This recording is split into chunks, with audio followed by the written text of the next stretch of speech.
Good morning and welcome to Member Focus Monday. This week, we are excited to share our love for the city of Houston with Mayor Sylvester Turner. Welcome, Mayor Turner. Thank you. Look, and happy Valentine's Day too. Happy Valentine's Day, Mayor Turner. I'm happy to be here with you this morning. Thank you. We're so excited. You have a lot of different initiatives to discuss with us today. And of course, the realtor community, there's some specific questions that we have for you that we're going to get into today. But I want to just jump right in. Last week, we had Dr. Kleinberg, who you may know with the Kinder Institute. Friend. Yeah, he was on our show and he talked a little bit about education. He said the key to the future of Houston is education. You just recently announced a partnership between the city of Houston and the Bezos Academy. Can you share why the city is getting more involved with education, which traditionally has not been a primary focus? Well, you cannot have a strong city without an educated workforce. You simply cannot. The city can't be going in one direction and then your school system is going in another. And quite frankly, the earlier you can get in and assist the kids, the better it is for everyone. Now, I am not the school superintendent, okay? But we do have 17 school districts that traverse the city of Houston. And we want to work with all 17.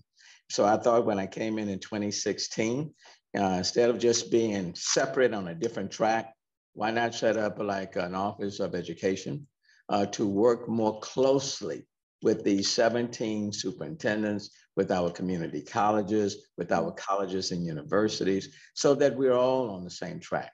So they'll have a sense of the opportunities that are being provided in the city of Houston and what the city's needs are.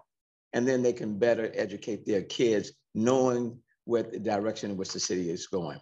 Now, the studies clearly indicate that the earlier we can get to our students, to our kids, the better we'll be as they go through college, as they go through school. And I know Dr. Kleinberg, and I know he talked about education, and I know he talked about how diverse not only our city, but our region is. Mm-hmm. And if we want to have a quality city, we've got to make sure that we are educating this very diverse population of students. And so we partnered with the Bezos Academy to provide Montessori education for kids, early childhood from 3 to 5. And it's a collaboration between the two. They are providing the teachers, they are training them, they are providing all of the supplies, everything that's needed for these kids. The only thing that we're helping to provide, we're providing the venues. And so they're bringing all of their resources from the Bezos Foundation, bringing them to bear, working with the city of Houston, providing preschool education to kids 3 to 5, and then the school systems can then take them from there. So I think it's a very dynamic partnership, and I think it's something that will benefit not only these students, but in the long term will benefit the city of Houston as well. That's excellent. That's wonderful to hear. As a mother of a 5-year-old in kindergarten right now, I can tell you that education that she was able to get prior to getting into kindergarten was crucial and definitely has made a difference in how she's doing today. So I want to add to is important. And this is all free to the parents, okay? Because many parents spend a significant portion of their income on child care, of this early education.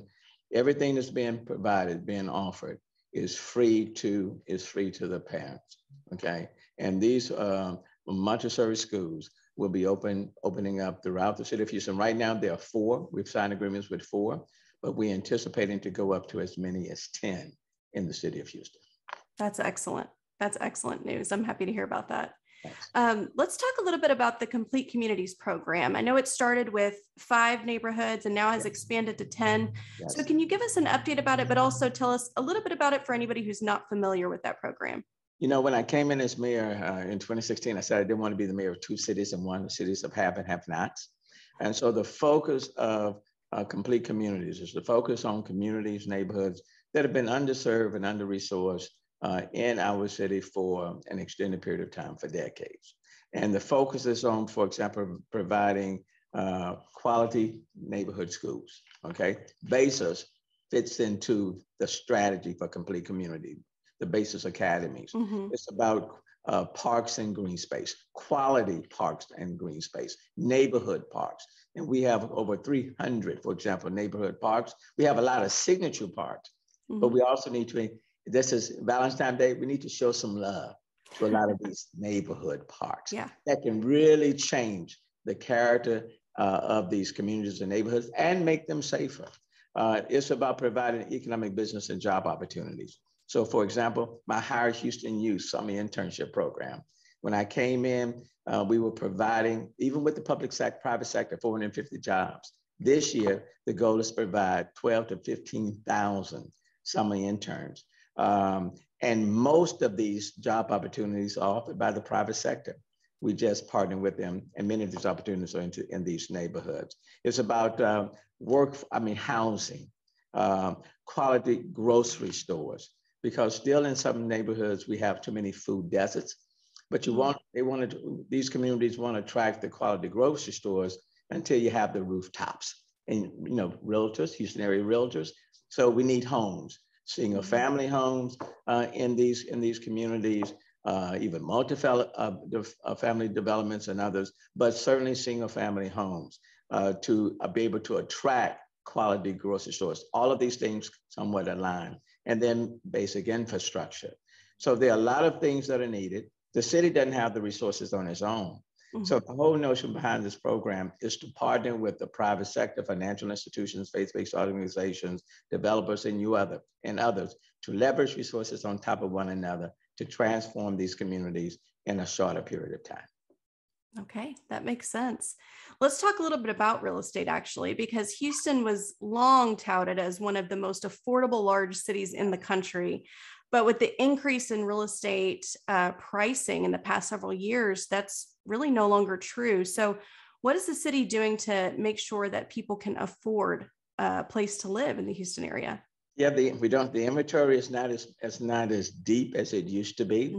So it's a seller's market, so to speak, and you put your home on the market and it's gone in little no time. So you better make sure you know where you're going when you get there, when you do that. But look, in order to kind of keep things affordable, and I always say that's a relative term, affordability. We are providing our home buyer assistance program, offering $30,000, for example, that will help on the down payment, the closing costs. So that helps out quite a bit. We have our Home Buyer's Choice program, which can provide as much as $150,000 assistance. So if your home is like, let's say $250,000 or more, it helps to kind of keep that monthly note low. To assist developers, for example, the city is also assuming more of that infrastructure cost. And so that helps to keep those price points low. So there are a number of initiatives that we are taking. Even with regards to our Houston's Community Land Trust, where we're holding onto the land and people are developing on top of that land, that will help to keep the cost of those homes somewhat lower than, in comparison.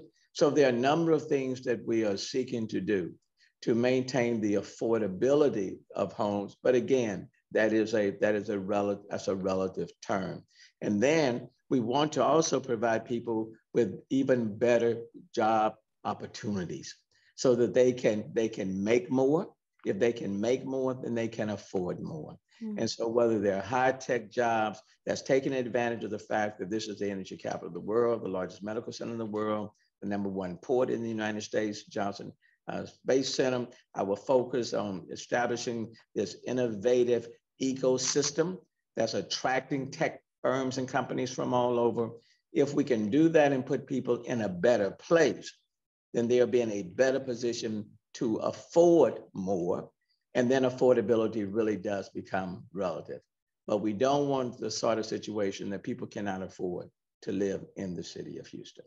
That makes sense. And you're really tackling the issue from a few different angles there. So that's wonderful. It's just not one single bill. And any realtor that is watching this program, if they are working with clients or customers that might be interested in the down payment assistance program, I imagine they can find all of those resources on the City of Houston website. HoustonTX.gov/housing. Very good. HoustonTX.gov/housing, and all of those initiatives are there. And there are a number of different initiatives that may be better fit their particular client, okay? Because we want to offer a number of strategies to meet people's varying needs. Yeah, very good. And, So then what I would say, let me just put this in, yeah. I'm the mayor for the city of Houston, 640 square miles. So look, I want to do everything we can to entice people from the lands, Pearland, Woodland, Sugarland, those are the lands, I love them all. Happy Valentine's Day to all of the people in the lands. But I certainly want to see people living inside the city of Houston. Absolutely. Let's talk a little bit about another primary concern for realtors and their clients, and that's flooding. So I know there's been some challenges getting federal funding to the city. However, there's been a lot of work done at the local level. So what has the city done to become more flood resilient in the almost 5 years post-Harvey, and what more is planned? We have already spent, just during my term and since Harvey, about $900 million in infrastructure development to mitigate the risk of flooding with local dollars, not federal dollars, but local dollars. We've acquired and put in probably about 370 acres of detention. So we are moving forward on that front. Since Harvey, the 4 major hazard mitigation of flooding projects have now been approved by FEMA, and we're moving forward. I'm talking about, for example, the floodgates out in Kingwood that would mitigate that area from being flooded. That project has been signed off by FEMA, so we're moving forward with that. A major detention basin in that Inwood Forest area on the northwest side, we're moving forward there. There's a major detention project on the west side of town dealing with TERS 17. We're moving forward pretty much in the procurement phase on that project. The North Canal project, which is the largest stormwater project in the country, about 131 million, but that price is going up. We're moving forward on those fronts. Those are the 4 major hazard mitigation projects. Now, like anything, they've been affected by the rising costs. So the price point that we had agreed to, let's say a couple of years ago, the cost of those projects have all gone up. But all of those projects have been approved by FEMA, and we are moving forward. So there are a number of flood mitigation projects that we have already completed. Project Braze, for example, elevating and retrofitting about 31 bridges along what we call Project Braze. That project is scheduled to be complete later on this year. That is a major improvement. And again, we continue to work with the county with that $2.5 billion project that was approved by voters to mitigate the risk of flooding. So we're moving forward there. Futuristically, we are hoping that there's a breakthrough with the $4.3 billion that were awarded by the federal government after Harvey on infrastructure projects that's flowing through the state. We believe about 50% of that should go to Harris County and to Houston for additional infrastructure projects. If by chance we can have a breakthrough there, that will significantly benefit homeowners and businesses in Houston, Harris County. So hopefully those dollars won't be going out to West Texas and East Texas when the people in Houston, Harris County experienced half of the damages from Hurricane Harvey. So, but a lot of improvement. We're much better than we were, let's say, during Harvey, but we are not yet where we need to be, but we're making significant improvements. Excellent, excellent. Moving to a new topic here, you've worked very hard to reduce the homeless population in the city. What initiatives are being taken to ensure the percentage of homeless continues to decrease, especially amidst a pandemic?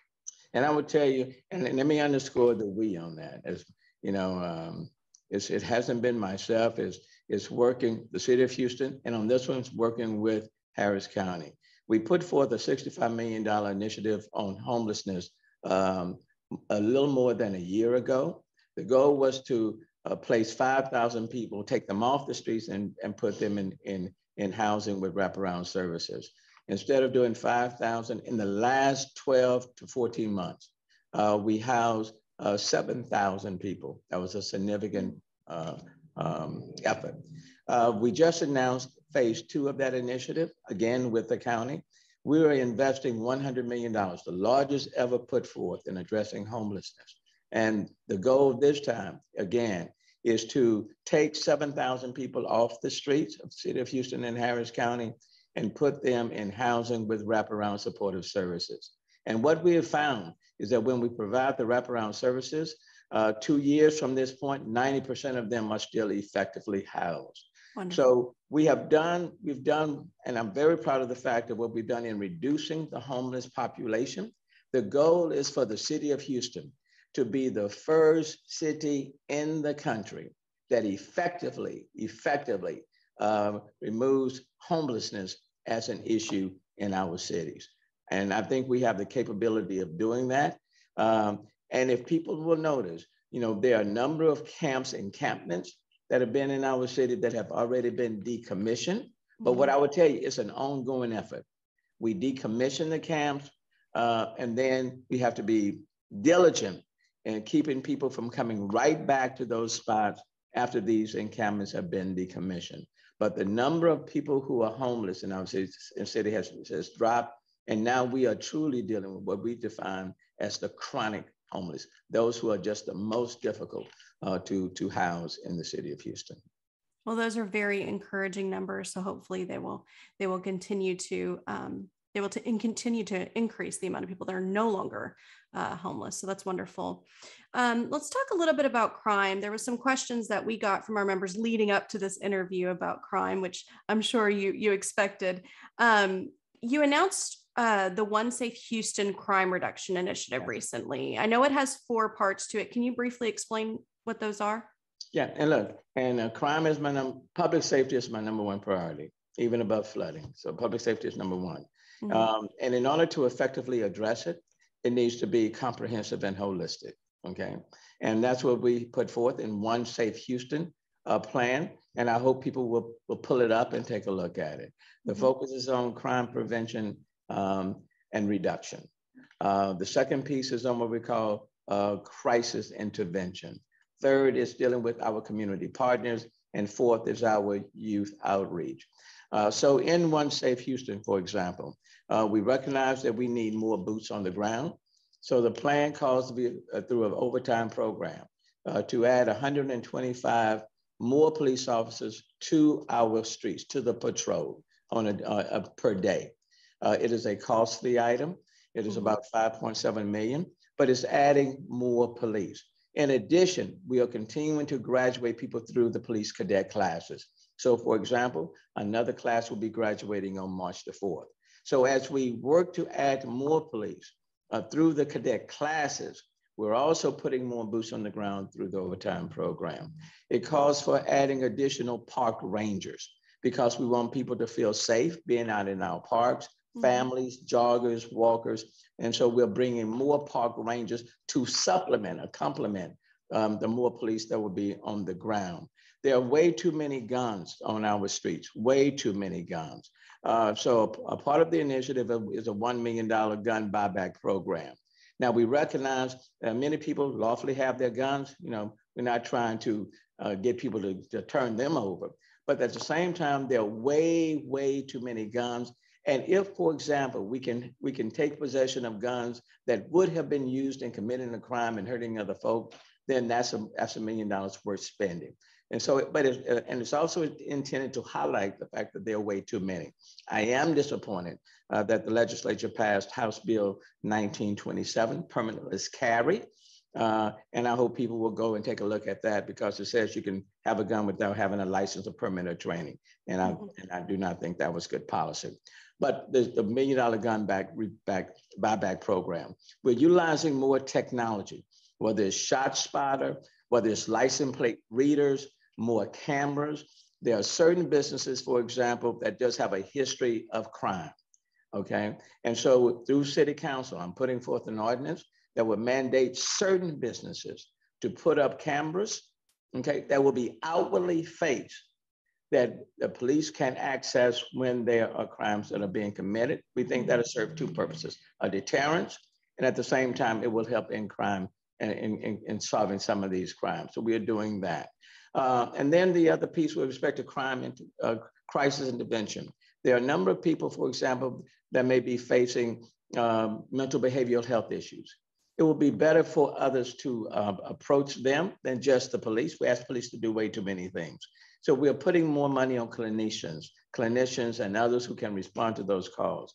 We're investing heavily in domestic violence and domestic abuse. That number has increased in terms of violence by over 40%. And quite frankly, it's the most dangerous sort of incidents where circumstances where police are responding. So we are putting a lot of money on domestic violence, providing shelters and other essential services to those in domestic abuse.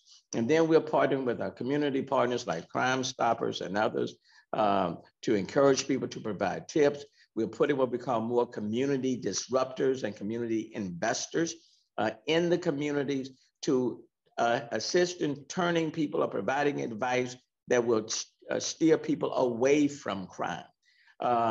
And so whether it's we're putting more boots on the ground, using more technology, putting more resources in our parks, working with our community leaders and community partners, the Gun Back Buy program, putting more money in the reentry programs, people who are coming out of prisons, providing them with jobs and housing opportunities. It is a comprehensive, holistic approach.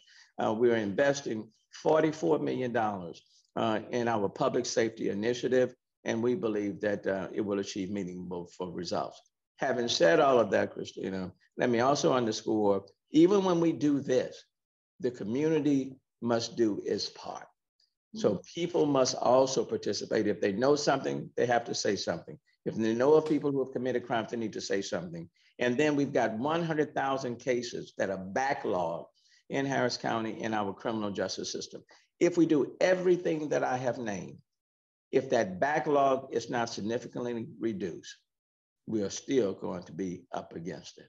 So you can't have 100,000 cases that are waiting disposition in your criminal courts and have the proper accountability that's needed. So everybody on the state level, all the way down, well, federal, state, and local, everyone has to do their parts. And then lastly, Harris County needs more courts. The last time a court was added to Harris County, I believe, was in the 1980s. Harris County needs more criminal courts. That can only be done at the state level. So we need more judges, we need more courts, we need more staffing for the district attorney's office, and we need judges not to be letting people out when they're committing 3, 4, 5, and 6 crimes. And we don't need bail bond companies going below that 10%. And then when a bond is set by these judges, they're letting them out, giving 1, 2, 3% of that bail amount. Okay. Well, thank you. And a long answer, but serious issue. No, it's a very important issue. And we added a link to the One Safe Houston initiative in the comments, so people can check that out and read more into it. And I appreciate you going into detail, because as I said, that was a question that a lot of our members had for you, even going into this interview this morning. So thank you for that. We do have a few questions that are coming in from our viewers. One from Sam. He wanted to know about the city's plans for Vision Zero. How can Houston's roads be made safe for drivers and other road users, pedestrians, cyclists, et cetera? And that's on multiple fronts. And I will tell you, working with our Public Works Department, we put forth our Vision Zero plan, also working in collaboration with the Texas Department of Public Safety. We are rethinking even how we design our roads. The goal is to have 0 fatalities on our accidents by 2030. I know some people will say, "Oh, Mayor, that's impossible," but it has happened. And you have to design your roads with that in mind. You have to encourage people to share the roads. Okay, it's not just now for cars and trucks, but multiple uses, pedestrians, people on their bikes. But we are changing the way we design. So the Vision Zero plan is critically important. Now, I can't answer that completely without talking about the road rage, because we're talking about keeping our roads and streets safe. We have far too much road rage that is taking place on our streets. And so we are looking at putting in more cameras, for example, on our streets and road rage to better capture those who decide to just act totally irresponsible. Somebody comes in front of you, then somebody decides to pull a gun. I have no patience for that. Mm-hmm. And so in addition to adding more police, we're also going to be utilizing more technology to be able to zoom down and find those persons so that they can be quickly apprehended and face their time in our courts. Excellent. We have a question that came in from Jennifer Wahab, who I think you know her. She's our 2022 chair of the board. She's asking, how is Houston handling the influx of people who've moved here since the pandemic started? Well, I think we're doing well. I mean, I still want people to come to the city. We want them to come from the west, from the east, from the north, Midwest, coming down to the city of Houston. That's a good deal. But this is a growing, dynamic, and developing city, and we certainly want to provide the necessary infrastructure to be able to handle that growth. Housing becomes important. That's why the affordability issue is critically important. But quite frankly, this is a city, I think, where you can find a product that meets your needs. If you want to live in a high rise in the downtown area, you can do that, or any place else. If you want a house with a front yard, backyard, you can do that. If you want to work at Exxon in the Woodlands, but that young generation wants to hang around closer to downtown and the nightlife, you can do that. So I think with this city being 640 square miles and all that we have to offer, our parks and our screen space, the arts, museums, and other amenities, I think we can comfortably handle the increased numbers that are coming into the city. Wonderful. And realtors love to hear that. So thank you. Another question here from Thomas. Are there any efforts to increase minority opportunities to do business with the city of Houston? Yep. The doors, we would like to believe that the doors opportunity are open.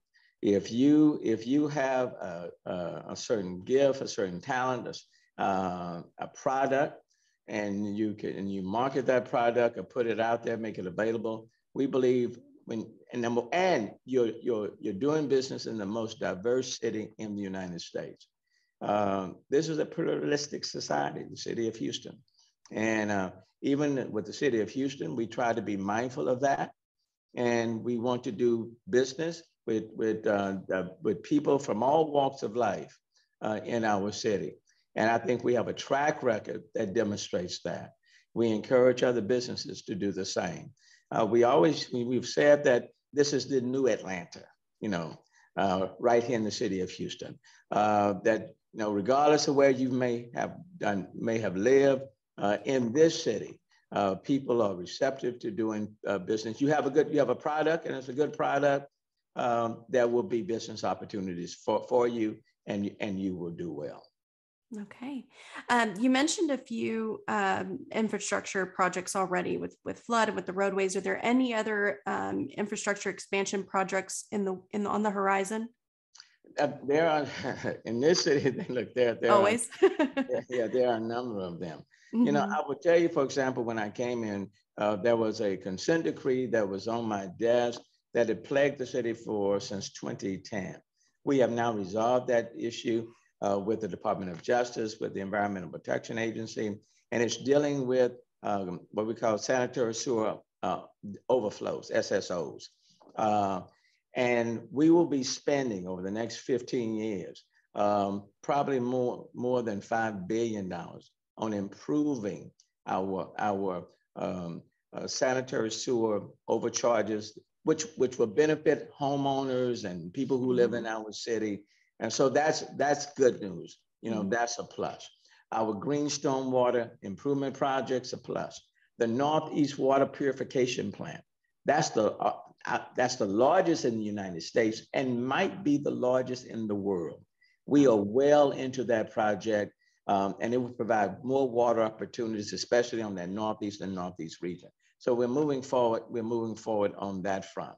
A number of road projects. I'm hopeful that before I leave office, that the high-speed train between Houston and Dallas will get moving. I'm hopeful. It's kind of standing still right now, but that would be a tremendous game changer for Houston, for Dallas, and quite frankly, for the state of Texas.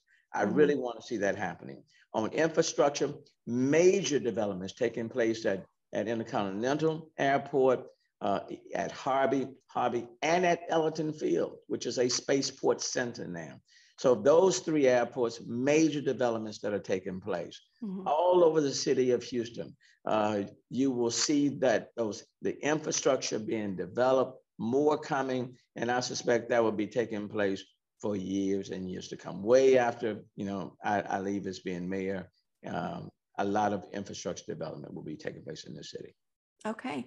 And you actually read Teresa's mind. She said, what's the latest news about the high-speed train from Houston to Dallas? So you mentioned it, it's a little bit of a standstill. Is there any other news or updates there? Yeah, I mean, number one, we had a change with the leadership in Japan, because it's a Japanese product that we're using, and primarily Japanese investors. So as we work it through with the Biden administration, with those in Japan, I was scheduled to go to Japan last year. In fact, in April, and it got delayed because of the coronavirus. They're trying to work out a schedule now, but that is a priority of mine to get that going. It comes with the support of those in Dallas. Same thing with here in Houston.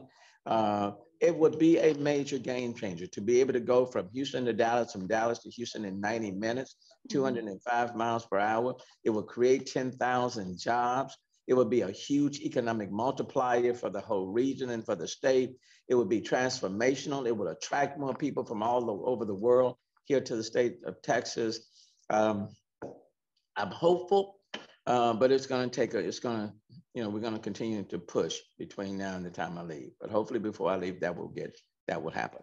The other thing I want to mention in terms of another development, the Ismaili Center in that Allen Parkway area. That would be the 8th Ismaili Center in the world.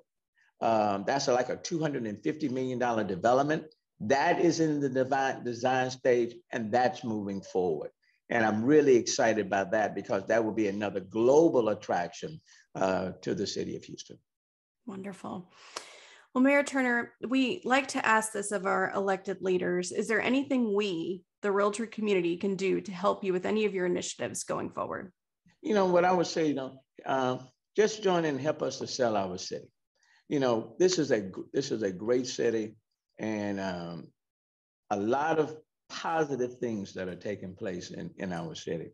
I tell people all the time, for people outside of the city, they fall in love with our city once they come here and see what's here, okay? For those of us who are here, we know what's here, and this is a great city. So let's continue to be good salespersons for our city. That's important. Now, do we have our challenges? Yes, we do, but every city does, okay? In the last 6 years since I've been mayor, we have faced 7 federally declared disasters. But look where we are today. We have proven ourselves to be highly resilient and a very strong and sustainable city. And I think that speaks volumes. So with regards to the realtors, no one knows our city better than the realtors. No one. On the outside, as well as the inside of our homes. So let me just encourage all of us, let's work together, pull together, and let's be the best ambassadors for our city that anyone could ask for. Wonderful. Well, Mayor Turner, thank you so much for your time today. We truly appreciate it. Thank you. And look, and happy Valentine's Day, and to everyone, to all the women, realtors, I hope you got my flowers. I'm sure mine are waiting on my doorstep right now. But thanks for having me today. Really appreciate it. Thank you. And that is it for this Member Focused Monday. We'll see you next Monday at 9 a.m. Have a great day.